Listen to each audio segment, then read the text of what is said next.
Thank you, Permanent Secretary in the Ministry of Public Administration. Yes, I've never had such a long introduction before. So thank you. Our DPS in the Ministry of Public Administration. Let me first of all welcome each and every one of you. I don't think there are any other PSs here or DPSs. If I apologize. None? Okay, I'm told none. Welcome to all of you who are newly appointed directors and the facilitators, other participants, members of the media. I am truly delighted to be with you this morning as we launch this Leadership and Management Development Program for 2011 in our accelerated thrust to boost the quality of the administration and operations of the Trinidad and Tobago Public Service. Therefore, let me start by welcoming you to your new roles as emerging leaders in our public service and indeed congratulating you. Ladies and gentlemen, I want to begin this statement with my usual level of frankness, which has characterized my professional and political life. First, I believe in the Trinidad and Tobago public service, and I believe that with the applied effort, focus, sincere partnering with all public service employees, and constant support from the political directorate, we can finally break down the barriers that have inhibited our ability to fully implement a continuous, consistently supported program of modernization.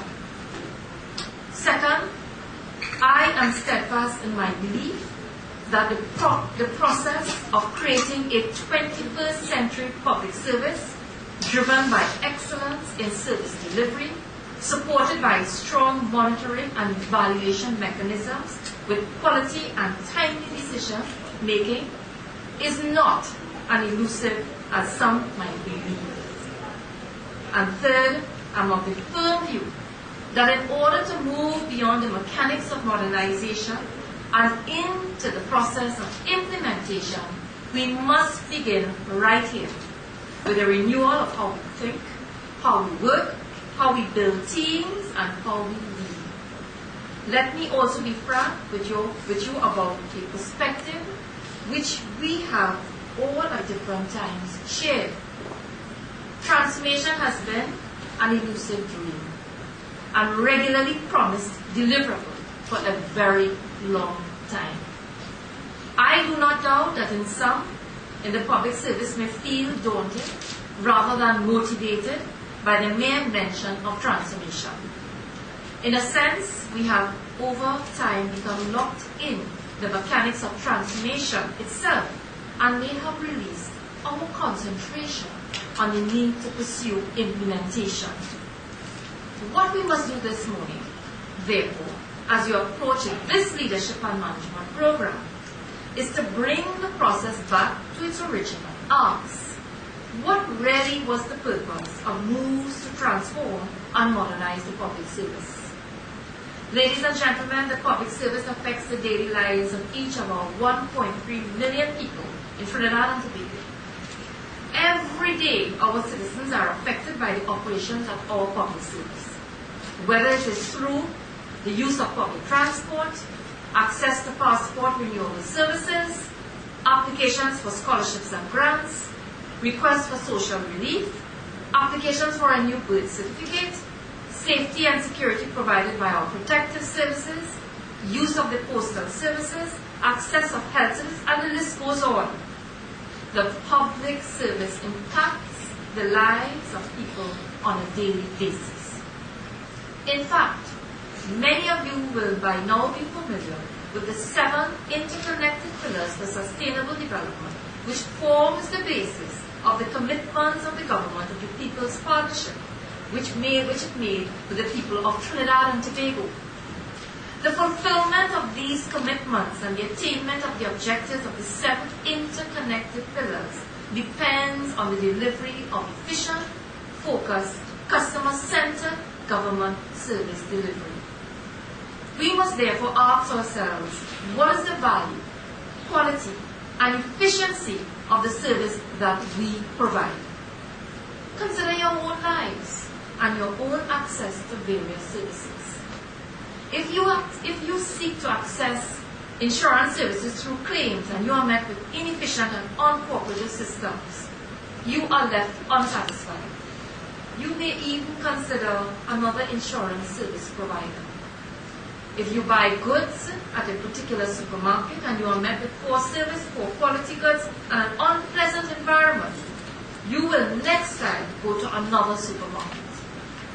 In both of these instances alone, you expect efficient, reliable goods, quality, and excellent customer service. You pay for it, therefore you expect it and demand it. Similarly, the private and corporate citizens of Trinidad and Tobago pay for public services through taxes and direct fees. They therefore are entitled to demand excellence in service and delivery and quality. Transformation therefore has at its core the people of Trinidad and Tobago. This is where that contribution that you make as directors and the emerging leaders of the public service become critically vital. Your style of leadership and management of the various departments and units of ministries can either add or diminish value. Your approach to team leadership and people management can either motivate employees or restrict their growth and contribution. The decisions you make can either create value or incur cost. Your ability to manage and resolve, rather than sidestep and ignore conflict, can either propel the organization or restrict its advancement and the personal development of people. The strategic support you give to your permanent secretaries and deputy permanent secretaries can either lend to strong and sound decisions, strategies, and implementation programs, or frustrate the process of government service delivery. Ladies and gentlemen, the functions you carry out will inevitably impact the lives of people in Trinidad and Tobago, whether they are employees of the public service or citizens accessing government services. Of great significance, the business community and the sectors that support our economic system also rely heavily on efficient, quality services from government ministries. Delays in the public sector can mean cost to the private sector and therefore cost to the economy.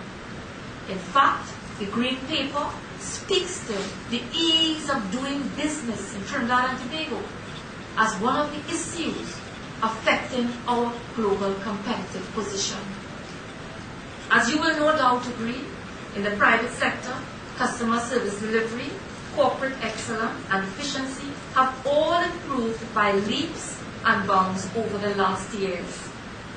Whether it is in our mobile services, food services, the retail sector, the hospitality sector, a strong and sustained approach to delivering quality was made and has been successful. Our clients, our partners in sustainable development have recognized the need for modernization, pursued the process, implemented strategies, improved reliability and efficiency, and their operations have vastly improved. On the public sector side, therefore, what is our excuse for now providing services that are out of sync and below the expectations of our clients and partners in sustainable development? This reinforces my earlier point that as paying customers, you demand excellence, and therefore it should logically follow that as paying customers, the people of our country, the private sector, and all organizations accessing government services must be expected to demand excellence also. This is where the importance of ongoing training and leadership programs, such as the program we are launching this morning, comes sharply into focus. We operate in a 21st century environment using 20th century systems and processes, and this must change starting here today. We operate in an environment where the private sector absorbs a high percentage of our best and brightest, and our challenge is to create a public service with an image of professionalism and achievement. We operate in an environment where our clients are more sophisticated, discerning, and demanding of value for money. It is for this reason that I declared recently that the Ministry of Public Administration must move beyond the role of facilitator of modernization and assume the role of champion. We have a duty to deliver 21st century public service, and our approach must be multifaceted and determined. Among the most critical aspects in building the forward movement for modernization is human resource management systems and promoting leadership and management development. We must also entrench a citizen-centric value for money culture or service delivery which involves appropriate financial management, value creation and audits, bolstered by sound communication systems. And these areas are critical to our activities here this morning. Many public service employees, perhaps including some of you here today, have expressed dissatisfaction with the current system of human resource management within the civil service. Your view, ladies and gentlemen, is supported by findings of the surveys conducted by Mori and stakeholder analyses done by the consulting firm Adam Smith International. The shortcomings identified in the human resource management system include human resource capability and capacity, as well as policies and procedures. The shortcomings must be addressed, and a significant element for the approach is training and development, now managed by the Public Service Academy. In fact, we are at the moment considering the creation of a new entity that would be more focused on training and development and adept in its delivery mechanism to better meet the training and development needs of the public service.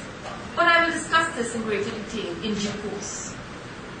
What I will this morning, this program we are launching here today, is the first step in the development of a force of professional and community leaders. This program is intended to, one, facilitate your transition from manager to emerging leader.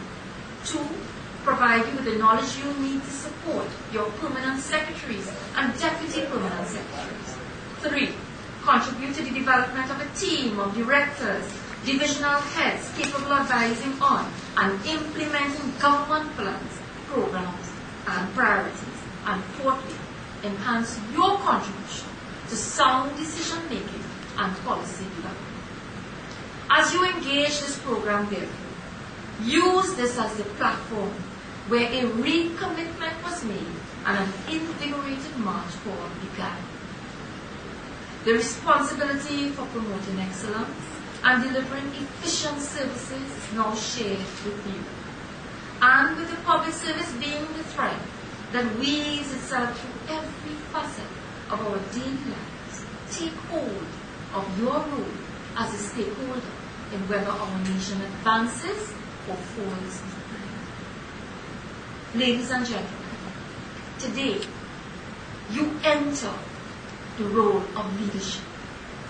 But I also want to remind you that your role tomorrow is one of developing the leaders of tomorrow. The direction we go from here, as I have illustrated, is intimately linked to our nation's development priorities. It is linked to the success of the economic sectors that drive and propel our economy. It is linked to the well-being of our citizens. It is linked to the delivery of a modern, developed nation. Let's not fall short and be content to say these things happen. Let's instead go beyond the conventional into the pioneering and underline our achievement by saying this change will happen starting right here today. I thank you, ladies and gentlemen. God bless.